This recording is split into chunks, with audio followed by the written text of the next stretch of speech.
ఇక వరంగల్ నుంచి ఒక బ్రేకింగ్ న్యూస్ అందుతోంది. వరంగల్ జిల్లా కోర్టులో బాంబు పెట్టామంటూ పోలీసులకు బెదిరింపు కాల్ వచ్చింది. వెంటనే అప్రమత్తమైన పోలీసులు బాంబు స్క్వాడ్తో కోర్టు ఆవరణలో తనిఖీలు చేపట్టారు.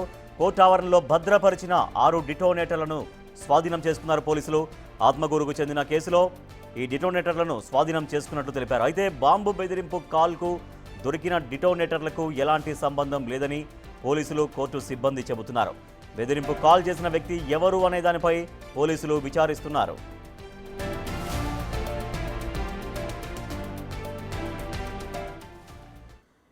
బ్రేకింగ్ న్యూస్ చూస్తున్నాం. వరంగల్ జిల్లా కోర్టులో బాంబు పెట్టామంటూ పోలీసులకు బెదిరింపు కాల్ వచ్చింది. అయితే అక్కడ పోలీసులు అప్రమత్తమయ్యారు. 6 డిటోనేటర్లను స్వాధీనం చేసుకున్నారు. మరింత సమాచారాన్ని మా ప్రతినిధి వేణు అందిస్తారు. వేణు, ఒక 6 డిటోనేటర్లు అక్కడ స్వాధీనం చేసుకున్నారు, కానీ ఆ బాంబు బెదిరింపుకు డిటోనేటర్లకు సంబంధం లేదని చెబుతున్నారు. అసలు బాంబు పెట్టామని బెదిరింపు కాల్ చేసింది ఎవరు, ఏమైనా కనిపెట్టారా?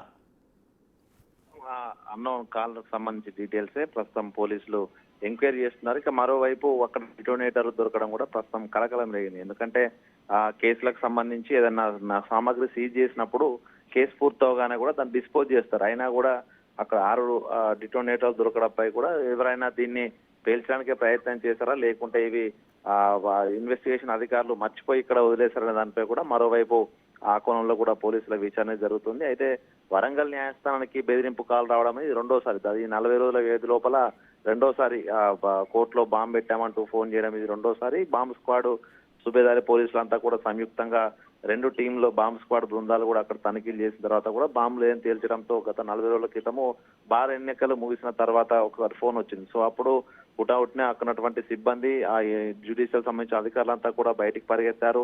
ఆ సమయంలో బాంబు లేదని తేల్చిన తర్వాత కూడా అందరూ ఊపిరి పీల్చుకున్నారు. సో మరోసారి అదే విధంగా బాంబు ఉందంటూ బెదిరింపు కాల్ రావడంతో కూడా మరొకసారి పోలీసులు అప్రమత్తమై తనిఖీ చేయడంతో ఈసారి ఈ జిల్టింగ్ 6 దొరకడం అనేది ప్రధానంగా కొంత కలకం రేపు. ఎందుకంటే 40 రోజుల క్రితమే పూర్తిగా ఈ యొక్క అదాలత్ సంబంధించినటువంటి కోటావరం మొత్తం కూడా బాంబు డిస్పోజల్ టీమ్స్ అన్ని కూడా క్షుణ్ణంగా తనిఖీ చేశారు. కానీ అప్పుడు దొరికినటువంటి ఈ డిటోనేటర్స్ ప్రస్తుతం దొరకడము కొంతమంది కావాలనే ఇక్కడ వీటిని ఉంచారా, లేకుంటే ఏదైనా బ్లాస్ట్ చేయడం ప్రయత్నాలు చేశారనే కోణంలో ప్రస్తుతం పోలీసుల విచారణ జరుగుతుంది. దీనికి సంబంధించి కూడా పూర్తి వివరాలు పోలీసులు మరికొద్దిసేపట్లో వెల్లడించే అవకాశం ఉంది. Rajesh, thank you Venu.